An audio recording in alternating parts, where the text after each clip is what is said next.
Hello friends, Jennifer Pearson here, Thistle Gypsy. Just thinking that I would get on, trying to make it focus down here, and chat. Just chat. Really had no particular focus, but then I thought, well, I'll show them what I've been working on here. So this is a 3-ring binder. It's like a 1-inch 3-ring binder. And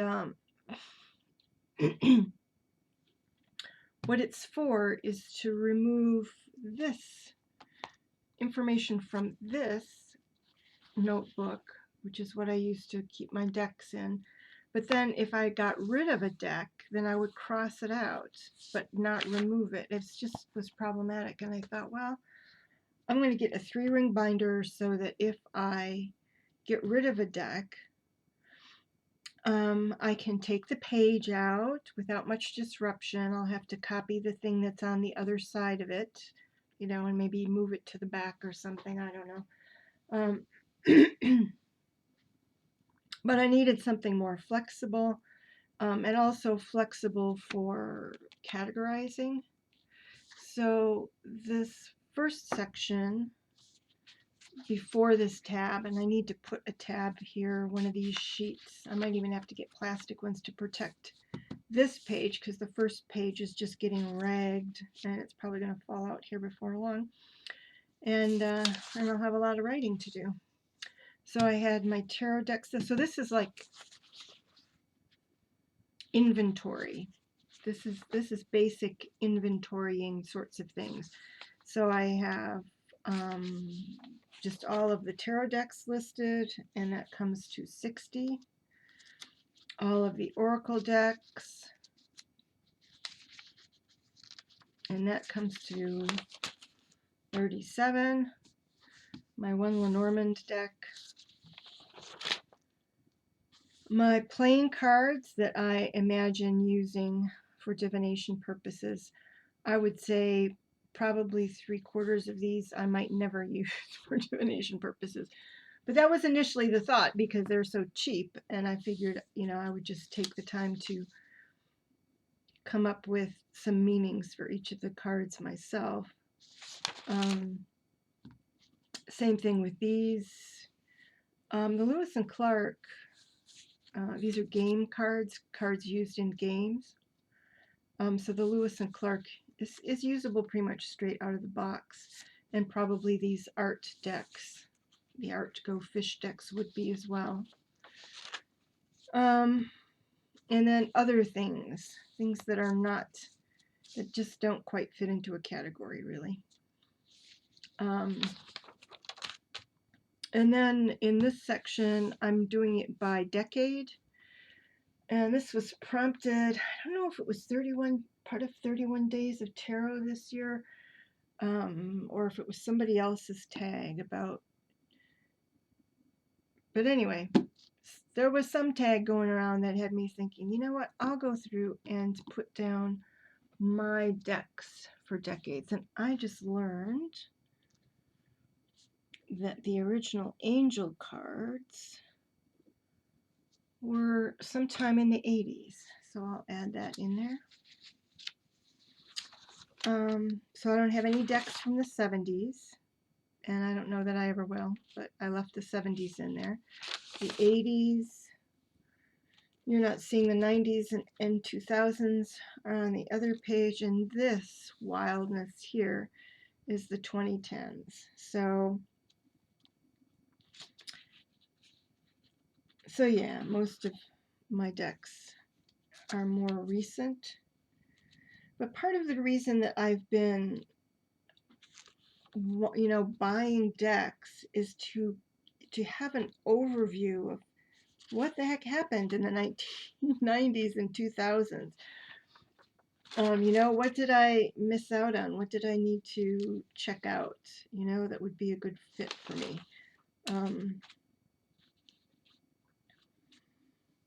And what do I have? I have like 34 decks from the 1990s and 2000s combined. And then again, the 2010s. To me, this is a strong expression of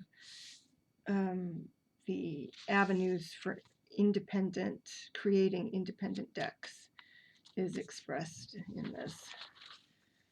And then for 20 decks actually published in 2020, I've gotten some in 2020, but I have not yet purchased any that were actually published within 2020.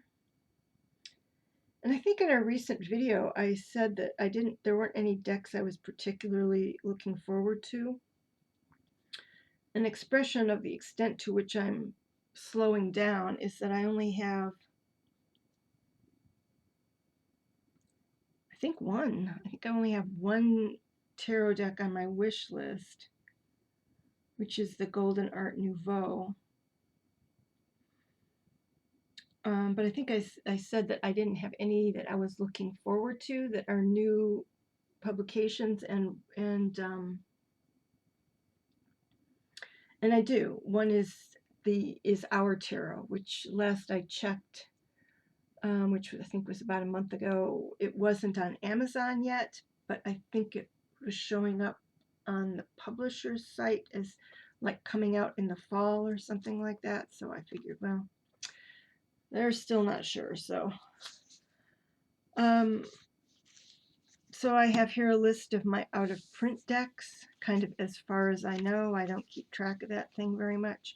Some of these, like I know the Ancient Feminine Wisdom went out of print, and so did the Vintage Wisdom Oracle, but they may have come back into print. I don't know. Same thing with the bird cards. And these pages here are going to include, now that I've created this, I've also gone through and made like, this was partly to see, I had the impression that I wasn't much of a fangirl for any given thing. So this is publishers.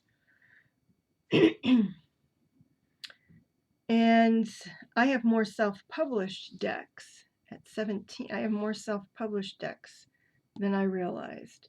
And some of them are self-published as in game. Oh no, here's Gamecrafter up here, so even more.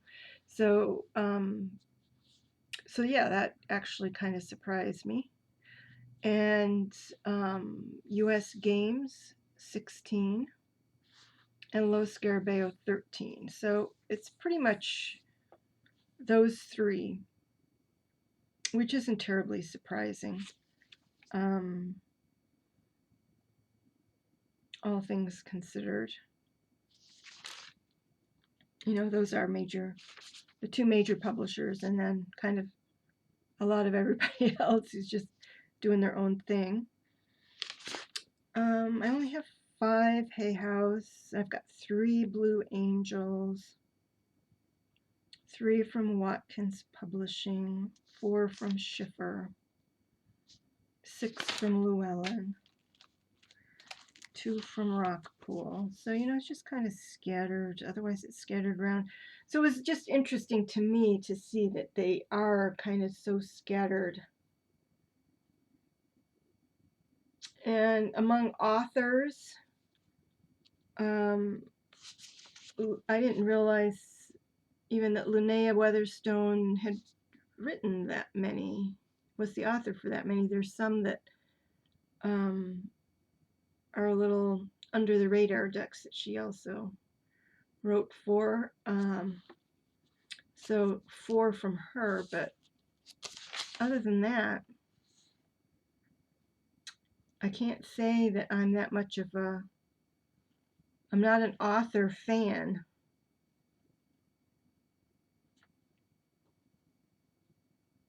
It's like, and even the ones I have 2 of, I may end up with only one of them, because this, you know, again, still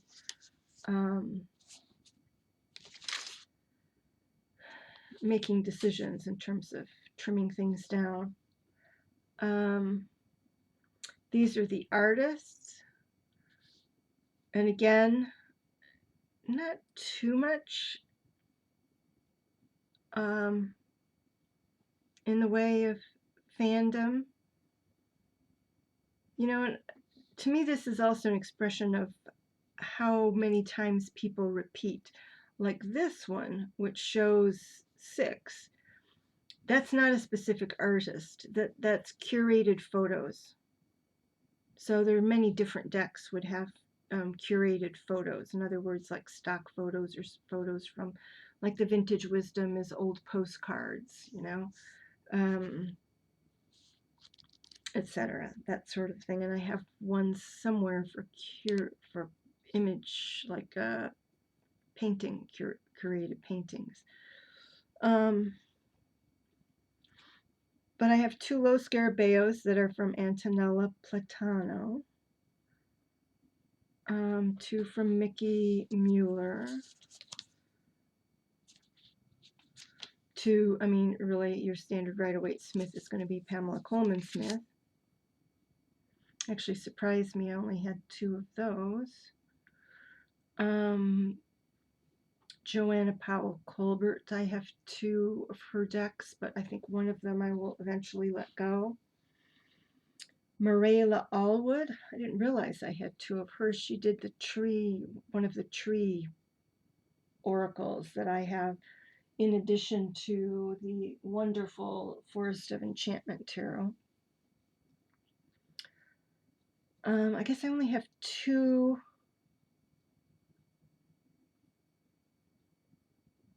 decks that are generally curated paintings.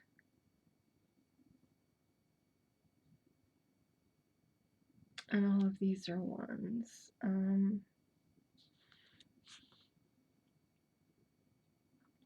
Meaning curated from a variety as opposed to curated from a specific artist, such as, you know, Nicoletta Ciccoli or something. And that's it. I'm not sure what else did I keep track of? So what I'm going to do is eventually take that information. I was just sort of running through this, and I'm going to put it on some sheet in this section. So I was flipping through this in order to get this information, and then I'm going to transfer it from this to this. And what's been interesting to me is for a while there, I was looking for something online where I could put it online, an online catalog of some kind, or a digital catalog of all these. But I'm actually finding this just a really calming, therapeutic practice of cataloging things.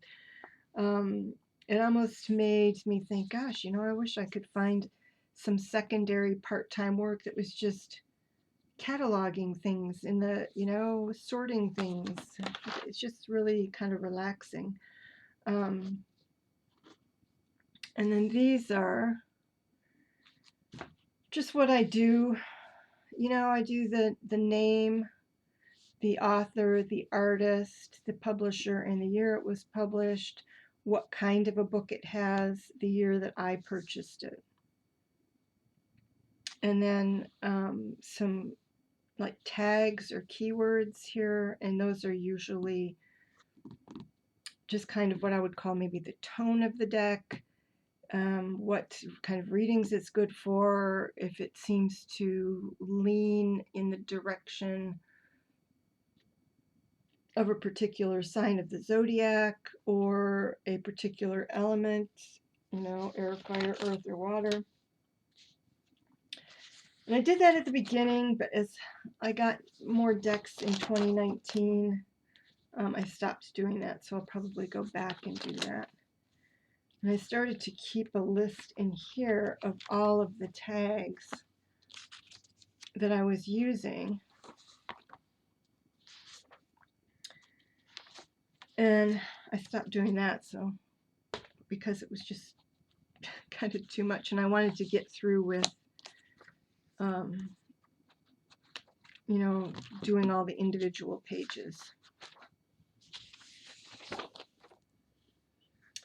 And then we have the Oracle section. So that was just the Tarot section, so the Oracle section.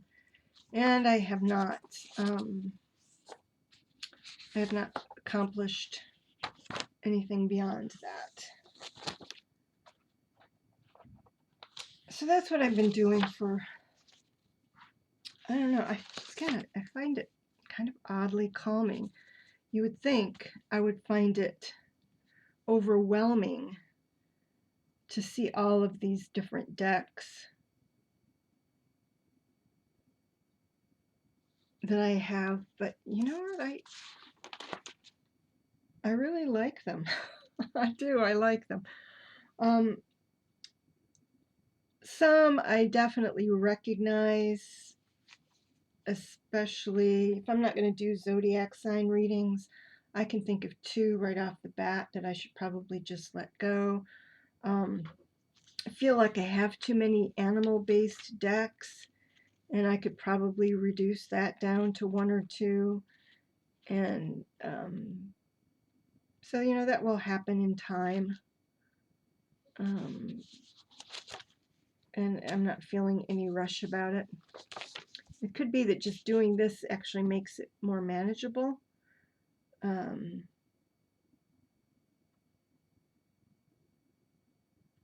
don't know, but there it is.